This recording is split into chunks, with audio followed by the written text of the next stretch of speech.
ईटा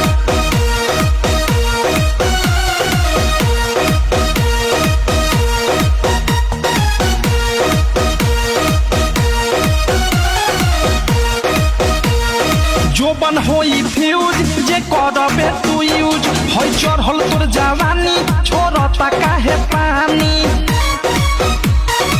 इहे जानी जोबन होई फ्यूज जे करबे तू यूज